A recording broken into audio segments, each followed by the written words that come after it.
오늘은 승리하는 그리스도인이라는 제목으로 같이 요한일서 5장 4절 5절 말씀을 중심으로 해서 말씀의 은혜를 받고자 합니다. 그리스도는 세상을 이겼습니다. 요한복음 16장 33절 말씀이에요.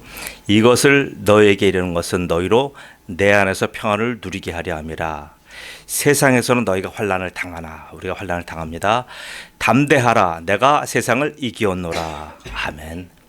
이 말씀은 예수님이 누구신지 무슨 일을 하시는지에 대한 절대적인 선언입니다.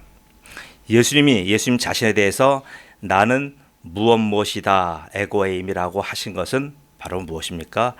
사람이 하는 얘기가 아니고요, 삼위일체 하나님이 하나님에 관한 정체성을 말씀할 때 에고에임이라고 하시는 거예요. 바로 이 예수님께서 나는 승리했습니다, 나는 이겼습니다 라고 이렇게 선언했던 바로 근거는 바로 예수님이 하나님 되심에 있는 거예요. 바로 이 근거가 출애굽기 3장 14절 말씀이에요. 거기서 하나님은 하나님 스스로에 대해서, 하나님에 대해서 어떻게 말씀하셨습니까? 나는 스스로 있는 자니라라고 하나님이 선언하셨어요.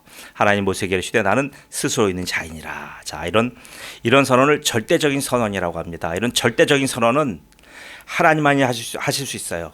하나님만이 갖고 계시는 하나님의 절대성과 하나님의 전능성의 공표예요.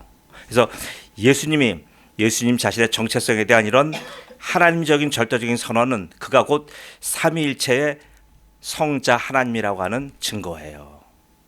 그래서 하나님이신 예수 그리스도는 세상을 이기셨다라고 선언하셨습니다. 여기서 이 세상은 뭐예요? 하나님이 창조하신 이 코스모스의 우주가 아니에요. 이것은 바로 이 세상에서 왕노릇하며 하나님을 대적하는 사탄을 포함한 모든 대적자들을 말하는 거예요. 예수님은 그 세력을 이기신 겁니다. 이미 대적을 다 이기셨기 때문에 기름 부음 받은 자의 그리스도의 사명을 다 감당할 수 있었던 거예요. 역사에 뛰어난 왕, 그 다음에 특출한 선지자, 신실한 제사장은 많았지만 그 어느 누구도 대적자 사탄을 꺾은 자는 아무도 없었습니다. 그래서 그들 어느 누구도 뛰어난 자도 내가 세상을 이겼습니다라고 선포한 자가 아무도 없는 거예요. 성경에 오직 그리스도만이 세상을 이기신 분입니다. 여러분 속지 마세요. 이단 교주가 자기가 세상을 이겼다고 합니다. 아니에요.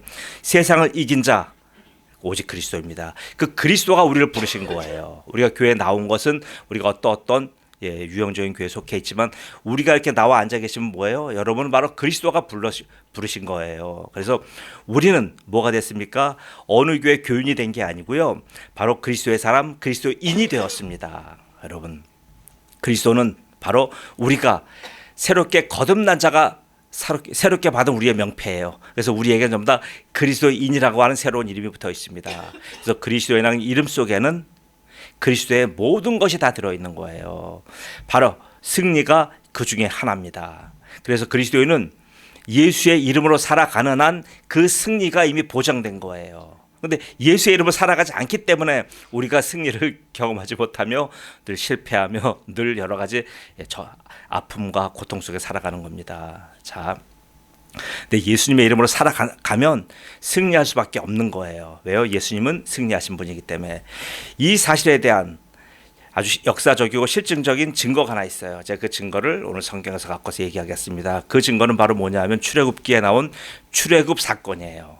이 사건은 바로 하나님의 승리를 이스라엘 백성들이 어떻게 경험하며 어떻게 누리냐, 그리고 그 승리를 경험하지 못하면 실패한 분도 있어요. 어떻게 해서 실패하느냐에 대한 실증적인 예가 됩니다. 그 예를 가지고 오늘 같이 말씀에 전개를 하고자 합니다. 여기서 말하는 애굽은 우리가 살아가는 세상 대적자를 의미합니다. 애굽의 430년 종살이는 바로 대적자에게 강제로 묶여서 하나님이 주신 모든 자유를 다 빼앗긴 그런 상태를 말하는 거예요. 이런 상태임에도 종살이하는 자들은 자신의 현재의 그 처절한 상황을 모르고 있어요. 왜요? 태어나서 보니까 이렇게 돼 있고 자기 주위에 살아가는 모든 사람들이 다 이런 수준이기 때문에 자기의 정체성을 모르는 거예요. 자신이 종인지 노예인지 인지하지 못하는 거예요. 지금도 하나님을 모르는 많은 사람들의 상태가 이와 같은 거예요. 태어나면서부터 주변의 모든 사람들이 다 그렇게 살고 있기에 자신들이 정말 노예인지 종인지 전혀 생각도 못하고 살고 있는 거예요. 이스라엘은 자신들이 살고 있는 세계가 가나안인지 애굽인지 그렇게 분간하지도 못하고 애굽에서 살고 있었어요. 행복했어요. 430년을 살 정도니까 얼마나 이미 그 나라 사람이 다 된 거잖아요. 행복한 노예로 아무런 불만 없이 잘 살고 있었습니다. 그런 행복감을 표현하는 말이 출애굽기 어떻게 나오냐면요. 그 애굽의 왕이 얘기하는 거예요. 왕이 봤더니 지금 이스라엘의 백성들이 자기보다 더 많은 거예요. 숫자가요. 그래서 야, 이 백성 이스라엘 자손이 우리보다 많고 강하도다 이렇게 표현할 정도로 이스라엘 사람들이 그 땅에서 번성한 겁니다. 번성한다는 건 뭐예요?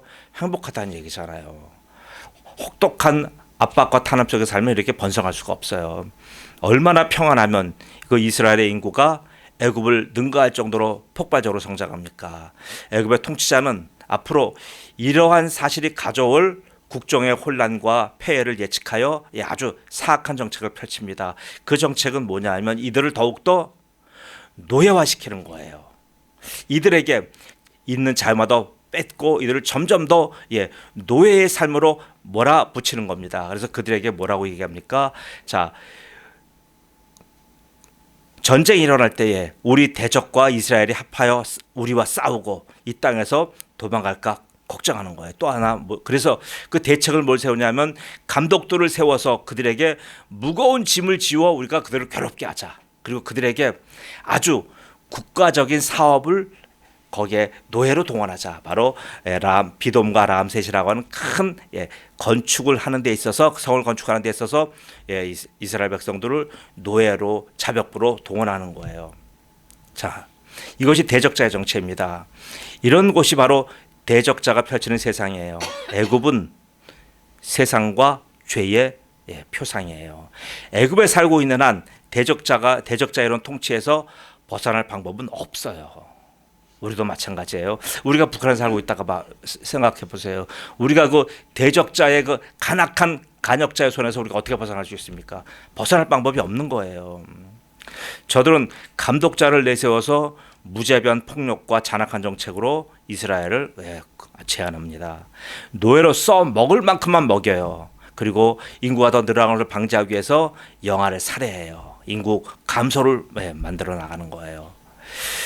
이제야 이스라엘은 자신들의 처지가 우리가 여기서 자유인이 아니구나. 우리가 일상적인 애굽 백성이 아니구나를 깨닫게 된 거예요.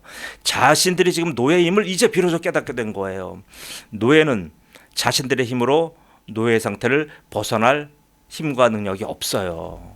그리고 그들이 우리도 저들처럼 일상적인 삶을 주세요라고 요구하면 요구할수록 어떻게 돼요? 돌아오는 건 가혹한 학정이에요. 더 심한 고통이고 탄압이에요. 그래서 이스라엘 백성이 이제 전부 다 하나의 의견이 모아집니다. 그 모아진 의견은 바로 우리가 노예구나. 우리 스스로의 힘으로는 바로 우리가 이 상태를 헤쳐나갈 수가 없구나. 저 막강한 애굽의 대제국 바로와 싸워서 도저히 우리는 여기서 헤어나갈 수가 없구나. 그래서 이런 걸 절대 절망이라고 합니다. 이 절대 절망 속에서 죽지 못해 살아갑니다. 북한 사람들이 그렇잖아요. 우리 인생이 그렇잖아요. 그때 하나님은 구원자를 보내셨어요. 바로 모세입니다. 모세는 예수 그리스도의 예표로 보내신 거예요. 모세는 애굽에서 저들을 구원하기 위해서 하나님이 보내신 메시아의 예표입니다. 모세를 통한 구출의 상징이 바로 성경에 나와 있는 유월절의 어린 양이에요. 유월절에 잡은 어린 양의 피로써 죽음을 면하고 노예 삶을 청산하고 구원의 시작을 이제 하게 되는 겁니다. 여기서 유월절 날 잡은 어린 양은 과연 무엇입니까? 바로 예수 그리스도를 의미하는 거예요. 그래서 고린도전서 5장 7절에 우리의 유월절 양 곧 그리스도께서 희생되셨느니라. 유월절 양은 그리스도입니다. 그래서 그 피는 어떤 피예요? 노예에게는 자유와 해방을 갖다 주는 피예요. 그런데 자유와 해방을 가져다 주기 이전에 그들의 죄의 문제를 하나님은 반드시 짚고 넘어가셔요. 그들에게 자유와 해방을 주기 위해서 그들이 갖고 있는 인간이 가지고 있는 죄의 문제가 있어요. 그 죄의 문제를 해결해 주시기 위해서 유월절 어린 양의 피로 예수님이 죽으신 겁니다. 그래서 그때 흘리신 피를 뭐라고 얘기해요? 그 피를 바로 속죄의 피라고 하는 겁니다. 이 속죄의 피라고 할지라도요. 그 피가 막 흘러도 그 흘린 피로는 미안하지만 아무도 구원할 수가 없어요. 여러분 오해하지 마세요. 예수님이 흘린 속죄의 피가 있지만 그 피로 세상 80억의 인구 다 구원합니까? 아니에요. 다 구원하지 못해요. 그 피를 가지고요, 그 피를 받아서요, 자기 집에 좌우 문설주와 위에 인방에 발라야 돼요.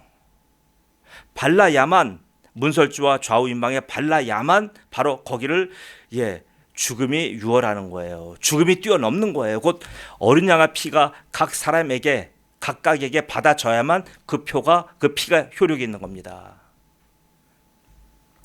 도매금으로 한꺼번에 넘어가는 거 없어요. 이와 같이 구원은 예수님의 십자가의 피 흘림으로 시작되지만 그 피가 내 자신에게 피 뿌려질 때 비로소 그 피의 효력이 발생하는 겁니다. 생명이 각각에게 개별적인 사안이듯이요, 속죄도 개별적인 사안인 겁니다. 그래서 이 개별적인 속죄의 진리는 요한복음 1장 12절 말씀을 이렇게 말씀하는 거예요. 영접하는 자 곧 그 이름을 믿는 자들에게는 하나님의 자녀가 되는 권세를 주셨으니. 보세요. 믿는다는 것이 그런 거예요. 그 예수님의 그 십자가를 진 피를 바로 내 마음과 내 심령 속에 내가 뿌린 거예요. 그것이 내 피 뿌려진 거예요. 그 피가 나와 상관없으면 바로 예수님의 구원과 나는 관계가 없는 겁니다. 유월절 어린 양의 사건은 성도가 바로 예수님의 십자가에 함께 올라서 죽은 것을 의미합니다. 곧 그 피는, 예수님 십자가에서 흘리신 그 어린 양의 피는 나의 죽음이에요. 내가 죽은 것을 의미해요. 그런데도 우리는 여전히 살아있잖아요. 여전히 펄펄 뛰잖아요. 자, 이는 왜 그렇습니까? 내가 죽어야 할 그 자리에 나 대신 바로 예수 그리스도가 어린 양으로 죽었어요. 그래서 어린 양 대신 예수님의 죽음을 그래서 뭐라고 얘기하냐면 나 대신, 죄인 대신 죽었다고 해서 그것을 대속의 죽음이라고 하는 거예요.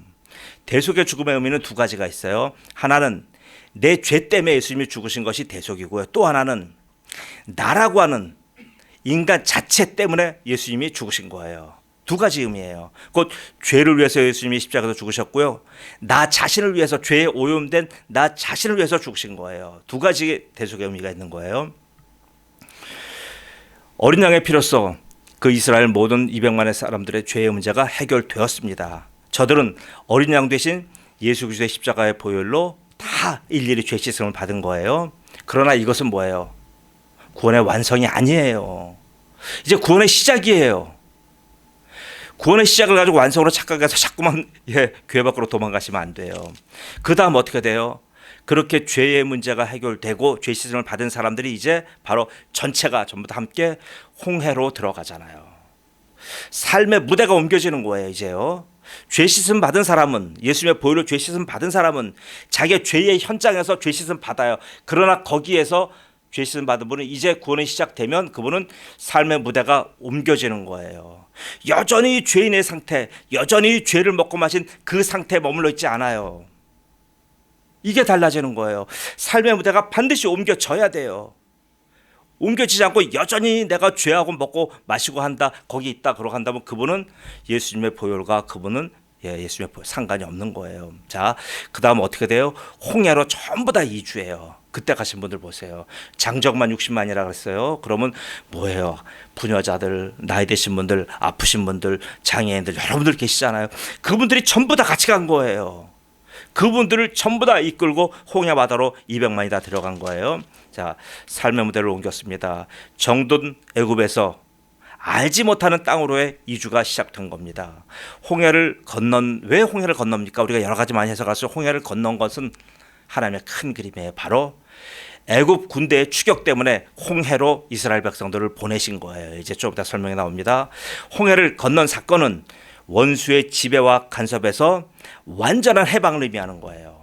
자, 홍해를 건넌 사건의 영적인 의미가 바로 세례입니다. 지난주에 세례식을 거행했습니다. 유월절 어린 양의 피도 각 개인과의 관계에서 죄 씻음의 효력이 드러나듯이 홍해의 세례도 마찬가지예요. 홍해를 이스라엘 사람이라면 모두가 다 건넌 거예요. 누구는 건너고 누구는 남았고 이거 아니에요. 세례도 성도 개개인이 모두 다 건너야 되는 홍해와 같은 거예요. 이스라엘을 추격하느라고 겁없이 홍해에 뛰어든 모든 애국 군대는 어떻게 됐습니까? 그와 반대로 모두 다 죽었어요. 홍해 세례는 예수 그리스도의 십자가에 오른 성도가 그와 함께 장사되는 것을 의미합니다. 실제로 애국 군대는 다 홍해에서 죽었잖아요. 바로 애국 군대의 죽음은 바로 이스라엘 사람의 죽음을 의미하는 거예요. 이는 이스라엘이 애굽에서 배웠던, 애굽에서 갖고 있었던 죄악의 요소가 다 함께 죽은 것을 의미해요. 자요, 애국 군대가 홍해에서 다 죽었어요. 그건 뭘 말하냐면 이스라엘 사람들이 홍해에서 배웠던 관습과 습관과 우상 숭배와 애굽에서 가졌던 모든 더러움의 죄들을 거기서 전부 다 함께 죽은 것을 의미하는 거예요. 애굽에서 배웠던 모든 죄들과 거기서 습득했던 모든 죄성이 함께 죽은 겁니다. 애굽에서 습득한 죄에 대한 죄 씻음과 애굽으로부터의 해방은 곧 죄들로부터의 완전한 절연과 함께 이제는 다음으로 얻어지는 영원한 생명을 얻었음을 의미합니다. 보세요. 해방보다, 자유보다 죄 쓰심이 먼저인 까닭은 죄 문제 해결 없이는 바로 생명이 없다는 의미예요. 생명 먼저가 아닙니다. 바로 보세요. 수술을 외상했을 때 수술할 때 보세요. 먼저 고름을 다 파내고 난 다음에 수술하잖아요. 누가 고름 있는 상태에서 그대로 덮어버립니까? 제가 한번 그런 적이 있어요. 미꾸라지 잡으러 갔다가 물속에 들어갔다 병을 밟았습니다. 병을 밟아서 앞 발가락이 나중에 보니까 덜렁덜렁 거리더라고요. 엄지 발가락이. 근데 이것을 가지고 나중에 이제 와서 꼬맸어요. 꼬맸는데 그 안에서 이게 골맞습니다. 이 골는 거를 잡지를 못하더라고요. 파내도 계속 염증은 나와요. 그때 참 고생했던 기억이 있습니다. 그래서 지금도 왼쪽 엄지발가락이 안 좋아요. 그거 볼 때마다 제가 이렇게 그날 주일이었어요. 주일날 교회 가지 않고 봉고차 갖고 가서 미꾸라지 잡다가 그런 제가 사단을 겪었습니다. 주일 밥 먹듯이 빠지는 분들 잘 생각해 보셔요. 분명하게 저를 통해서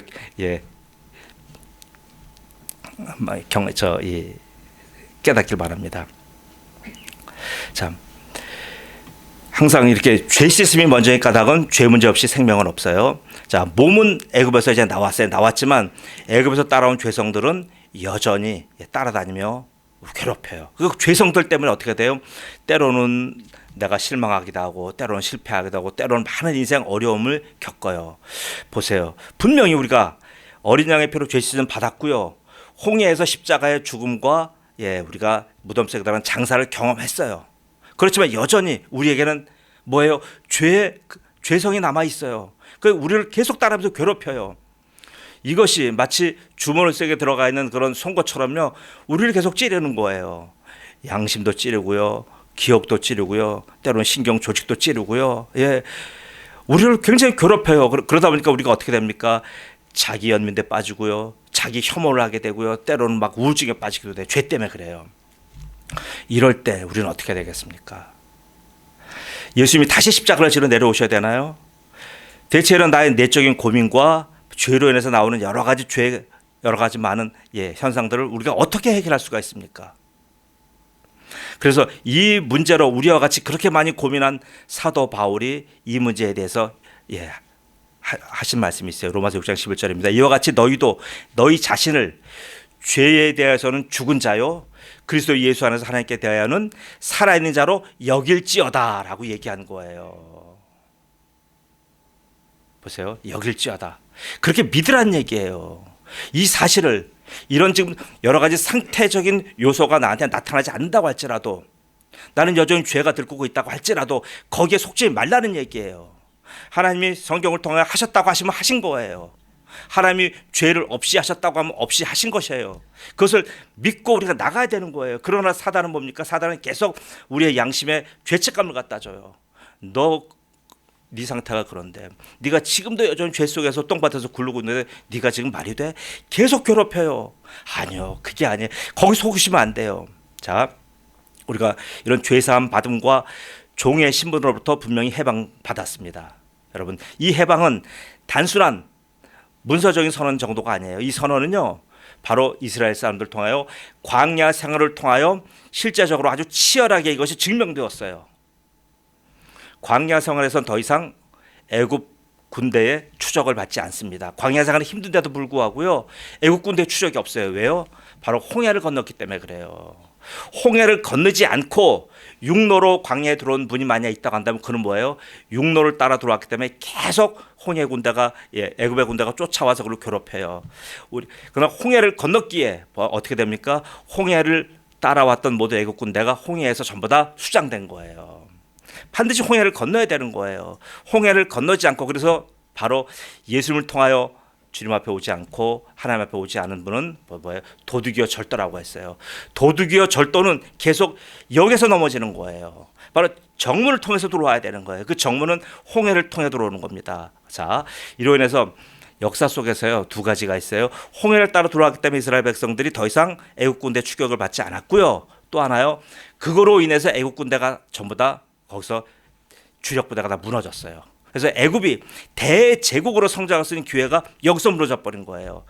430명간 이스라엘 백성들 노예로 부렸고요. 그들을 죽이기 위해서 끝까지 쫓아가다가 대제국이 해체되지는 않았지만 대제국의 군사력이 전부 다 홍해 바다에 수장된 거예요. 그 이후로 그 중동 지방의 모든 대제국 중에서 애굽 제국이 무너진 거예요. 애굽 제국은 그 이후로 힘을 못 썼어요. 자, 하나님의 백성을 괴롭히는 사람은 이런 항상 심판받는 거예요. 광야 생활의 목적은 뭡니까? 광야 들어갔어요. 광야에 들어가서 우리가 많이 그래요. 우리 신앙생활을 자꾸 광야 생활로 비교합니다. 아니요, 광야 생활 아니에요, 여러분. 오늘 제가 그 말씀을 드리고자 하는 거예요. 예수를 믿었는데 여전히 고달파요. 여전히 힘들어요. 매일매일 지쳐요. 매일 고통의 연속이에요. 이게 정상이라고요? 인생 그런 거라고? 아니에요. 그거 아니에요. 제가 오늘 그 말씀을 드리고자 합니다. 자, 보세요. 광야에 200만의 모든 이스라엘 백성이 들어왔어요. 자, 이 광야 생활은 목적이 있어요. 목적은 강한 군대가 되기 위한 훈련이 아니에요. 그리고 다가올 가나안의 대적들과 싸울 아주 고강도의 신체 단련도 아니에요. 그리고 애굽에서 묵은 때를 전부 다 430 묵은 때를 다 빼기 위한 대청소 기간도 아니에요. 자, 명백히 하셔야 돼요. 광야 생활의 진정한 목적이 있어요. 목적은 하나님 안에서만, 오직 그분 안에서만 항상 모든 것이 넉넉함을 배우는 데 있어요.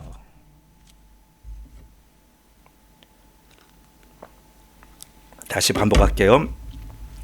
광야 생활의 진정한 목적은 하나님의 백성은 하나님 안에서만, 오직 그분 안에서만 항상 모든 것이 넉넉함을 배우는 데 있는 거예요. 그래서 그들을 절망의 땅으로 하나님이 보내신 겁니다. 바로 이 말씀은 고린도서 9장 8절과 연결됩니다. 하나님이 능히 모든 은혜를 너희에게 넘치게 하시나니. 어디서요? 광야 생활에서. 이는 너희로 모든 일에 항상 모든 것이 넉넉하며 모든 착한 일을 넘치게 하려 하심이라. 바로 그것이에요. 애굽에서는 하나님을 배울 시간 없었어요. 먹고 살기 좋겠지만 하나님을 배울 시간도 여건도 되지 않았어요. 그래서 하나님은 그들을 광야로 내모신 겁니다. 광야는 그들에게 뭐예요? 하나님을 경험하는 은혜의 학교인 겁니다. 자, 광야에서 뭘 받았어요? 물을 받았어요. 떡을 받았어요. 고기를 공급받았어요. 불기둥과 구름기둥으로 인도받았어요. 그리고 의복과 신이 헤어지지 않는 은혜를 누렸습니다. 신의 산에서의 하나님의 임재를 경험했습니다. 그 결과 율법과 성막의 은혜 속에서 40년을 지냈습니다. 보세요. 광야에서로 넘치는 은혜 속에서 이스라엘 백성들은 드디어 출애굽한 지 1년 만에 어디에 도착합니까? 가데스 바네아라고 하는 동네에 도착해요. 가데스 바네아는 어디냐면 바로 이 남쪽에 시나이 반도의 그 사막지대와 그리고 가나안 땅의 접경지대에 있는 바로 관문이에요. 관문. 예전에 조선시대 때 서울 한양으로 들어가는 관문이 과천이었어요. 과천이 항상 관문입니다. 항상 남쪽에서 삼남쪽에서 한양으로 들어가면 과천을 거쳐가야 돼요. 그래서 과천이 관문이에요. 가데스 바네아가 바로 조선시대 과천과 같은 관문인 거예요. 여기 도착했어요. 여기 도착해서 이제 신명기 1장 10절에 그 상황을 제가 여러분 말씀드릴게요. 내가 너에게 이르기를 우리 하나님 여호와께서 우리에게 주신 아모리 족속의 산지에 너희가 이르렀나니. 자, 가데스 바네아에 이르는 거예요. 너희 하나님 여호와께서 이 땅을, 눈에 보이는 그 가나안 땅을 보여주시며 이 땅을 너희 앞에 두셨은즉 너희 조상의 하나님 여호와께서 너에게 이르신 대로 올라가서 차지하라. 두려워하지 말라, 주저하지 말라. 1년 만에 드디어 애굽 땅을 떠나서 1년 만에 가데스 바네아까지 도착한 거예요. 그리고 그 앞에 펼쳐진 것은 뭐예요? 하나님이 약속하신 땅이에요. 조상 아브라함을 통하여 주신 땅이에요. 약속의 땅 바로 눈앞에 보고 있어요. 이제 여기서 들어가면 되는 거예요. 그런데 여기서 뜻밖의 일이 벌어져요. 이스라엘 사람들이 그 땅에 들어가기를 거부하는 거예요. 보세요.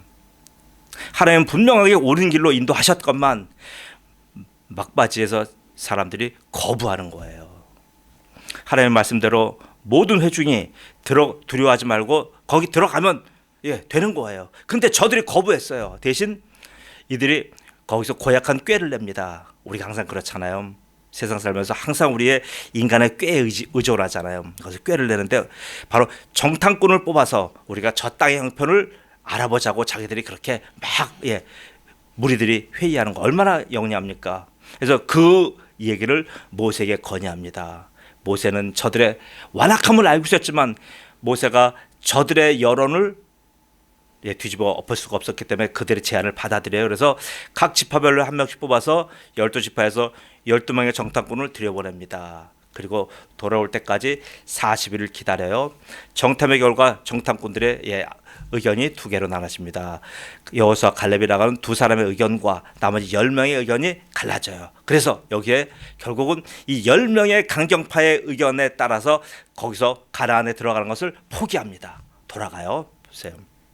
이는 자신들의 힘과 능력으로는 도저히 가나안 땅의 저 거인족들을 이길 수 없다라고 하는 그 10명 다수의 의견을 따른 결과예요. 이스라엘은 뭐예요? 여기서 어떤 실수를 저지릅니까? 자기들과 저 땅에 살아가는 거인족들과의 바로 수평적인 비교를 해버린 거예요. 그 비교하면 결과는 명확하잖아요. 거기서 어떻게 돼요? 도망가는 수밖에 다른 수는 없는 거예요. 그 길이 살 길이기 때문에요. 그 길이 어디로 가야 되는지도 모르고요. 얼마나의 기간 동안 저희가 피해야 될지도 모르는 상황 속에서 이스라엘 백성들은 무조건 도망가는 것을 결정합니다. 그런 저들에게 하나님은 진노하셨어요. 그래서 어떻게 하십니까? 하나님은 저들에게 그 40일을 계산해서 40년을 바로 40일을 40년으로 환산하셔서 그들에게 바로 40년 동안을 광야에 있게 하셔요. 또 하나요? 그것만 두신지 아십니까? 그 모든 사람들이 바로 그 자리에 있는 모든 사람 중에서 여호수아와 갈렙 외에 모든 사람은 가나안 땅에 들어가지 못하는 하나님의 징계를 받습니다. 그리고 나중에는 들어갈 때 20세 이하의 젊은이들만 들어가요. 보세요. 자신들의 불신앙의 결과가 이런 거예요. 자기들만 끝나는 것이 아니에요. 자기들의 지도자인 모세조차도 거기 같이 못 들어가게 되는 거예요. 자, 그래서 이들은 어떻게 됩니까? 가나안 땅에 못 들어가면 어떻게 살아요? 그 광야 생활을 하게 된 거예요. 그 광야 생활은 어때요? 광야 생활의 특징은 뭐냐면요, 두 가지예요. 하나는 안식이 없어요. 편함이 없다는 얘기예요. 또 하나, 광야 생활은 열매가 없어요. 아무리 노력해도 열매가 없는 거예요. 무엇을 심을 수도 없고요. 거기서 무엇을 채취해서 먹을 수가 없어요. 거기서 내일을 후년을 생각하면서 내가 사과나무를 한 그루 심을 수가 없어요. 그런 데가 광야예요. 그런 데를 떠돌아다녀요. 그러다가 결국 어떻게 해요? 죽도록 고생만 하다가 결국 광야에서 다 죽어 넘어간 거예요. 이것이 승리하지 못한 일반적인 성도들의 전형적인 모습이에요. 모든 성도가 광야에서 인생을 마감하는 것은 하나님의 뜻입니까? 아닙니까? 아니에요. 근데 우리는 자꾸만 착각해요. 우리 성도가 광야에서 이렇게 고통받고 살아가는 걸 너무나 당연시해요. 아니에요. 그건 하나님의 뜻이 아니에요. 성도는 애굽에서 나왔습니다. 자, 죄 씻음과 자유를 얻었어요. 이는 성도가 이제 약속의 땅, 가나안 땅에서 살아가야만 하는 존재라고 하는 의미예요. 약속의 땅인 가나안은 뭐예요? 성화된 삶을 상징합니다. 성화된 삶. 그래서 가나안 땅에서 살아가는 성도를 승리하는 성도라고 얘기하는 거예요. 그런데 가나안 땅에 들어서 승리하는 삶을 살아야 될 성도가 엉뚱한 장소에서 40년을 헤매고 있는 거예요. 근데 광야의 성도가 그렇다고 해서 구원받은 거 아니에요? 구원 받았어요. 죄 씻음 받았어요. 자유 해방 얻었어요. 그런데도 불구하고 자기는 바로 지금 가나안 땅 들어와서 성화의 훈련을 받으며 성화 은혜 속에 살아가야 될 백성이 성화의 훈련을 받지 아니하고 광야에서 머물러 있는 거예요. 그러니 그 인생이 어떻게 돼요? 그렇게 살다가 그들은 결국 모두 다 광야에서 생을 마감했습니다. 오늘날 많은 대다수의 그리스도인들이 여기에 속해 있다고 한다는 것은 정말 큰 비극이에요. 성도는요 반드시 가나안 땅에서 성화된 사람으로 살아가야 돼요. 가나안 땅이 우리가 생각하는 죽어서 가는 천국의 개념이 아니에요. 여러분 오해하지 마세요. 우리가 전통적으로는 자꾸 가나안 땅을 내가 죽어서 가는 마지막 우리가 영원한 생명이 있는 가나안 땅으로 생각했기 때문에 지금 광야의 삶을 당연시하는 거예요. 아니에요. 그게 아니에요. 그게 아니고 가나안 땅은 성도들이 살아가야 되는 성화의 삶을 얘기하는 거예요. 성도는 그래서 반드시 광야에 살아갈 사람이 아니라 가나안 땅에서 살아가야 돼요. 가나안 땅에서 가야 된다는 것은 뭐냐 하면 바로 예수 그리스도와 함께 예수 그리스도로 옷 입고 예수 그리스도가 인도하는 삶으로 걸어간다는 얘기예요. 이것을 우리가 신학적인 용어로 뭐라고 하냐면 성화라고 표현하는 건 날마다 거룩해진다라고 표현하는 거예요. 자, 여러분 애굽에서 나온 건 진짜 대단한 변화예요. 인생의 분기점을 만난 거예요. 예, 그 분기점을 만나서 그 인생이 변화된 거예요. 변화되고 나서가 문제예요. 변화되고 나서 그는 바로 세례도 받고 예수님의 예수님과 함께 십자가에서 그 십자가 뜨거운 경험도 있어요. 그런데 받고 나서 그는 어디 있어요? 교회 안에 있지 않고 세상에 있는 거예요. 지금으로 말한다고 하는 예수님과 함께 살아가지 않고요. 광야 생활하는 거예요. 이 고집이 40년 동안 지속돼요. 자, 지금 제가 한 사람을 소개하겠습니다. 그는 마치 어둠의 나라의 애굽의 왕자 같은 사람이었어요. 아주 이원론적인 종교, 모든 종교는 이원론을 갖고, 이원론이란 건 뭐냐면요, 영은 거룩하고 보이는 육은 속되다, 이런 개념이에요. 속됨과 거룩함의 두 가지에 딱 가지고 있어요. 이 두 개가 늘 싸워요. 그래서 이원론적인 대표적인 종교가 그 당시에 마니교라고 있었어요. 마니교의 신자로 철저하게 영지주의적인 삶을 이렇게 실천하며 사는 한 사람이에요. 이건 뭐냐면 영과 육을 분리해서 영은 선하고 육은 악하기에, 육은 어떻게, 악한 육은 막 살아도 괜찮아요. 정욕대로 살아도 돼요. 왜요? 우리가 구원받을 건 영이기 때문에 육신의 삶은 상관없어요. 엉망창 살아도 상관없어요. 그래서 이 사람은 청년기의 대부분을 마니교라고 하는 이 교회의 가르침과, 그리고 육신은 아무렇게나 살아가도 된다고 하는 방종에 자기를 인생을 맡겨요. 아주 죄악의 수렁통에 있어서 살아간 거예요.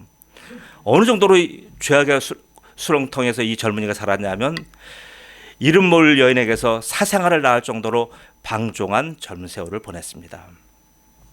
그런데 이런 아들을 포기하지 않은 한 사람이 있었어요. 어머니 모니카예요. 어머니는 저 아들을 놓고 울며 불며 하나님께 매달려요. 어머니는 하나님을 따르는 하나님의 종입니다. 아들의 회개와 구원을 위해서 목숨을 건 간구를 하나님께 드려요. 그리고 나서 이 지혜로운 여인이 그 아들의 지금 처해 있는 곳에서부터의 환경을 바꾸기로 결심해요. 그래서 자기가 가져온 돈을 다 털어서 아들을 북아프리카에 있었던 자기의 그 땅에서 어디로 보냅니까? 바로 그때는 있는 튀니지, 지금으로 말하면 튀니스 이런 땅에 있는데, 거기서부터 어디로 보내냐면 저 이태리에, 지금은 밀라노로 보내요. 아들을 밀라노 유학을 보냅니다. 그러니까 밀라노에 가는, 밀라노에서 아들이 누굴 보냐면 그 당시 밀라노에 유명한 아주 이 주의 종이 있었어요. 바로 암브로시우스라고 하는 감독이 있습니다. 그분은 설교와 삶이 일치된 삶을 살려고 아주 노력하시는 분이에요. 말로만 설교하시는 것이 아니라 자기 삶으로 설교하는 분이에요. 이 암브로시우스 감독을 보고 그에게 감동을 받습니다. 이 젊은이가. 그래서 그 엄청난 충격을 받아서 이 청년은 드디어 고민하는 거예요. 내가 내 인생을 여태까지 내 마음대로 살아왔는데 이 인생이 도대체 무슨 의미가 있는가. 어느 날 그는 나다나엘처럼 무화과나무 아래에서 깊은 묵상에 들어갑니다. 하나님 살아계시다고 한다면 저를 좀 구원 좀 해주세요. 제 지금 못 살겠습니다. 도대체 내가 이렇게 살아야 되는지를 도무지 모르겠습니다. 그럴 때 한 음성이 자기의 마음속에 들어와요. 마음속에 한 음성이 막 강력하게 들리는 거예요. 그 음성은 뭐냐면 들고 읽어라. 성경을 들고 읽어라. 말씀을 들고 읽어라. 이 말씀이 계속 들어오는 거예요. 그래서 그는 무작위로 성경을 폈어요. 펼쳐서 그 성경을 읽기 시작했습니다. 바로 그때 펼쳐진 성경이 로마서 13장 13절에 14절 말씀이에요. 낮에와 같이 단정히 행하고 방탕하거나 술 취하지 말며 음란하거나 호색하지 말며 다투거나 시기하지 말고 오직 주 예수 그리스도 옷 입고 정욕을 위하여 육신의 일을 도모하지 말라. 이 말씀을 읽고 성령이 감동하여 눈물이 홍수처럼 터집니다. 그 홍수처럼 터지는 눈물 속에서 그는 회심을 경험합니다. 그때 그가 33살이에요. 그의 이름은 어거스틴이에요. 그때 그는 예수 그리스도를 구주로 영접합니다. 예수 그리스도를 구주로 영접한 이후 그는 어떻게 돼요? 가데스 바나에서와 같은 더 이상 반역과 방황은 없어요. 거기서 돌아감이 없어요. 이제요 뭐예요? 가데스 바나에서 바로 어디예요? 가나안 땅으로 들어간 겁니다. 왜요? 그 방탕한 세월이 너무나 아까웠고 자신이 죄에서 해방된 것이 너무나 감격스러웠기 때문에 그래요. 그는 애굽에서 시내산을 거쳐서 바로 가나안 땅에 들어간 거예요. 그 이후에 어떻게 돼요? 43년간 더 살았어요. 43년간을 더 살면서 오직 그리스도만 바라보며 그리스도만 전하며 사는 거예요. 그래서 기독교 역사에 있어서요, 기독교 역사 2000년에 있어서요, 사도 바울 이후로 어거스틴처럼 위대한 사람은 없어요. 그럼 지금 모든 우리의 이 신학 체계가요, 사도 바울 그리고 어거스틴, 루터, 칼빈 이렇게 이어지는 계보예요. 그런데 지금 어거스틴 위에 모두 나온 한 400년, 1600년 동안에 나온 모든 신학자가 사실은 어거스틴을 능가하지 못해요. 어거스틴이 해놓은 모든 그의 모든 하나님에 대한 말씀에 대한 주석을 해설할 뿐이에요. 이 정도로 위대한 신학자가 된 거예요. 신학자뿐만 아니라 그는 이렇게 하나님의 사람이 된 겁니다. 자, 사랑하는 은혜의 성도 여러분, 여러분을 예수님을 구주로 만나셨습니까? 그렇다고 한다면 여러분에게 더 이상 광야의 삶은 어울리지 않아요. 여러분 어디서 살아야 됩니까? 가나안 땅에서요 사셔야 되는 거예요. 성화의 구원으로 살아가는 것이 맞아요. 구원받은 성도에 있을 것은요, 애굽도 아니고요, 광야도 아니에요. 바로 가나안 땅입니다. 가나안 땅은 내 마음대로 살아가는 땅이 아니라 성령의 인도함으로 살아가는 땅이에요.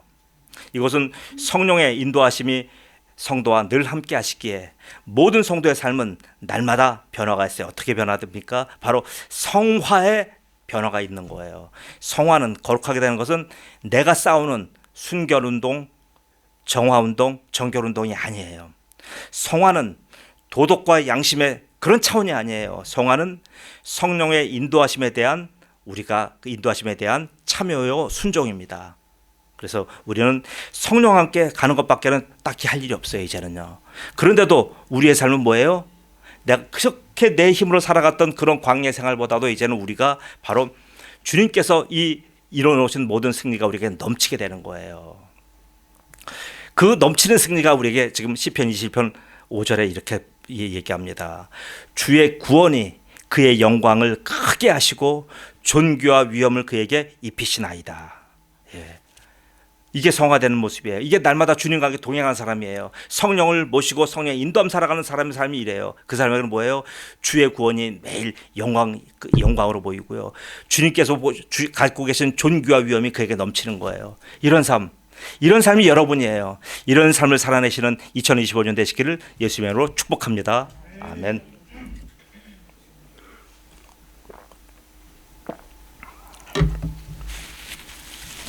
아버지 하나님, 은혜 감사합니다.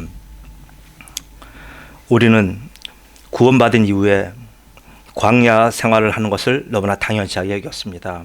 광야에서 넘어지고 깨지고 터지고 적당히 죄짓고 적당히 음란하고 적당히 도적질하는 것을 우리는 아주 당연하게 여겼습니다. 아버지 하나님, 그러나 이것은 분명하게 성도의 삶이 아닌 것을 보았습니다. 아버지 하나님, 성도는 가나안 땅에서 성령의 인도를 받으며 이미 그리스도께서 완성해 놓으신 완성된 승리를 내 것으로 취하며 바로 그것이 그 은혜가 나를 견인하여 내가 이 시편 20편 5절의 말씀처럼 바나 주의 영광이 넘치며 주의 존귀와 주의 위엄이 넘치는 그런 삶을 살아가는 것, 자가 성도임을 오늘 말씀을 통해서 배웠습니다.